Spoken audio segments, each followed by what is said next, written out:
अस्सलाम वालेकुम स्टूडेंट्स, आज हमने पढ़ना है कि हम वैलेंसी कैसे कैलकुलेट करते हैं। आपने बस दो बातों को जहन में रखना है तो आप किसी भी एलिमेंट की वैलेंसी इजीली कैलकुलेट कर सकते हैं। ठीक है, सबसे पहले आप एक बात जहन में रखें कि वैलेंसी किस चीज़ के ऊपर डिपेंड करती है। बेसिकली वैलेंसी एटम का जो आउटर मोस्ट शेल है, जो उसका वैलेंस शेल है, उसमें जो इलेक्ट्रॉन्स मौजूद हैं उसके ऊपर वैलेंसी डिपेंड करती है कि किसी भी एलिमेंट के आउटर मोस्ट शेल में जितने इलेक्ट्रॉन्स हैं वो उसकी क्या होगी, वैलेंसी होगी। ठीक है, तो आपने दो रूल जहन में रखने हैं। सबसे पहला रूल ये है कि अगर किसी एटम के आउटर मोस्ट शेल में 4 या 4 से कम इलेक्ट्रॉन हो तो वो उसकी क्या होगी, वैलेंसी होगी। ठीक है, 1 2 3 4 या लेस देन 4 तो वो उसकी क्या होगी, वैलेंसी होगी। ठीक है, अगर उस आउटर मोस्ट शेल में 4 या 4 से ज़्यादा इलेक्ट्रॉन्स हों तो क्या करेंगे, अगर उसमें 4 या 4 से ज़्यादा हों, आउटर मोस्ट शेल में 5 हों, 6 हों, 7 हों या 8 इलेक्ट्रॉन्स हों आउटर मोस्ट शेल में, तो हम क्या करेंगे, 8 से उसको क्या कर देंगे, सबट्रैक्ट कर देंगे, वो उसकी क्या हो जाएगी, वैलेंसी निकल आएगी।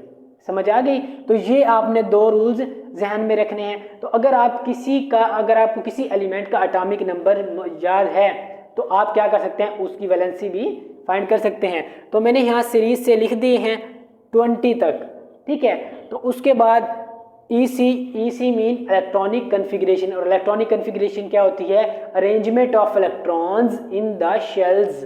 ठीक है, शेल्स कौन कौन से होते हैं, K, L, M और N। तो हमने इधर ही इलेक्ट्रॉन्स के रीअरेंजमेंट को देखना है और हम वैलेंसी क्या कर सकते हैं, फाइंड कर सकते हैं। ठीक है, तो देखते हैं। जैसे अब ये है हाइड्रोजन, इसका एटॉमिक नंबर क्या है, 1।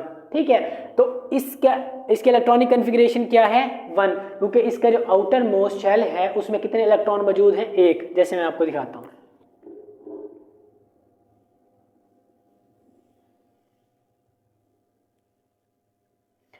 ठीक है स्टूडेंट्स, ये इसका क्या है, न्यूक्लियस है, और ये इसका क्या है, आउटर मोस्ट शेल है। तो इसके आउटर मोस्ट शेल में कितने इलेक्ट्रॉन्स हैं, ओनली 1 इलेक्ट्रॉन प्रेजेंट है, तो इसकी वैलेंसी क्या होगी, 1 होगी।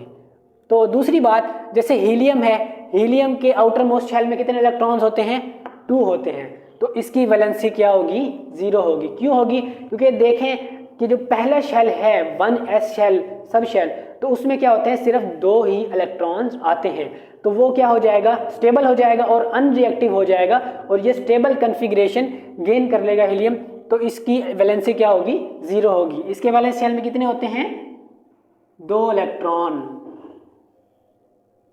1 इलेक्ट्रॉन एंड 2 इलेक्ट्रॉन्स। ये किसका है, हीलियम का। इसके कितने होते हैं आउटर मोस्ट शेल में, 2 इलेक्ट्रॉन्स, 1 एंड 2। तो ये क्या हो जाएगा, स्टेबल हो जाएगा, अनरिएक्टिव हो जाएगा, जिसकी मदद से इसकी वैलेंसी क्या हो जाएगी, 0 हो जाएगी। ठीक है, तो जैसे हम देख लेते हैं बोरान का। ठीक है, ये क्या है, इसके 3 इलेक्ट्रॉन्स, और ये 3 इलेक्ट्रॉन्स कौन से शेल में हैं, सेकंड शेल में है, मतलब वैलेंस शेल में है। ठीक है, जैसे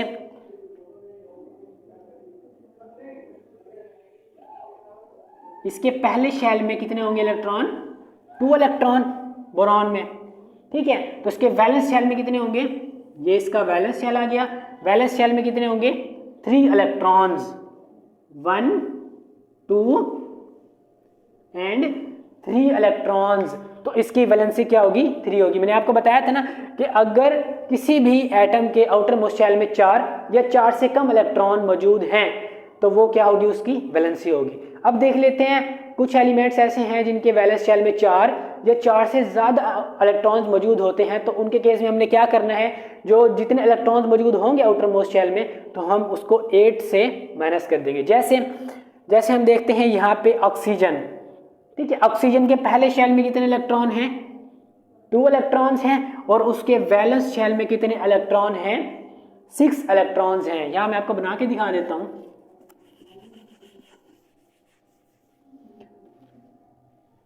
हमने किसका देखना है, ऑक्सीजन का। ये क्या है, इसका न्यूक्लियस है, ये क्या है, इसका एक शेल। कितने हैं ऑक्सीजन के, पहले शेल में 2 इलेक्ट्रॉन्स होते हैं, 1 2, उसके बाद दूसरा वैलेंस शेल, तो इसके वैलेंस शेल में कितने इलेक्ट्रॉन्स होंगे, 6 इलेक्ट्रॉन्स, 1 2 3 4 5 6।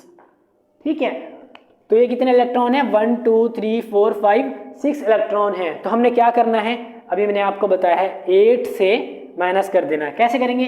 8 माइनस 6 कितनी आ जाएगी वैलेंसी? 2। इसकी क्या आ जाएगी? वैलेंसी आ जाएगी। तो ऑक्सीजन की वैलेंसी कितनी होगी? 2 होगी। इसी तरह हम कोई और एलिमेंट देख लेते हैं जिसके आउटर मोस्ट शेल में 4 या 4 से ज़्यादा हो। जैसे हम देख लेते हैं फास्फोरस का। ठीक है, फास्फोरस के वैलेंस शेल में कितने इलेक्ट्रॉन्स मौजूद हैं? 5। ठीक है, तो इसमें भी सेकंड रूल अप्लाई होगा। तो हम 5 को क्या कर देंगे? 8 से माइनस कर देंगे, तो इसकी क्या निकल आएगी? वैलेंसी। 5 है फास्फोरस का, तो 8 माइनस 5। ठीक है, तो इसकी वैलेंसी क्या निकल आएगी? 3 निकल आएगी स्टूडेंट्स। ठीक है, तो हम इन्हीं 2 रूल की मदद से किसी भी एलिमेंट की वैलेंसी इजीली फाइंड कर सकते हैं। बस आपने ये 2 रूल ध्यान में रखने हैं। कौन कौन से? एक ये कि अगर किसी एटम के आउटर मोस्ट शेल में 4 या 4 से कम हो तो वो उसकी क्या हो जाएगी? वैलेंसी। तो दूसरा केस, अगर 4 या 4 से ज़्यादा हो तो क्या होगा?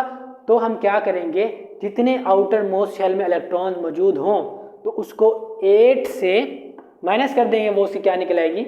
वैलेंसी निकल आएगी। तो ये मेथड था स्टूडेंट्स, आप इसकी मदद से किसी भी एलिमेंट की वैलेंसी इजीली फाइंड कर सकते हैं। अगर इसके अलावा अगर किसी स्टूडेंट्स का कोई डाउट हो तो कमेंट करके लाजमी बताएं, मैं उसको इंशाल्लाह क्लियर करूँगा।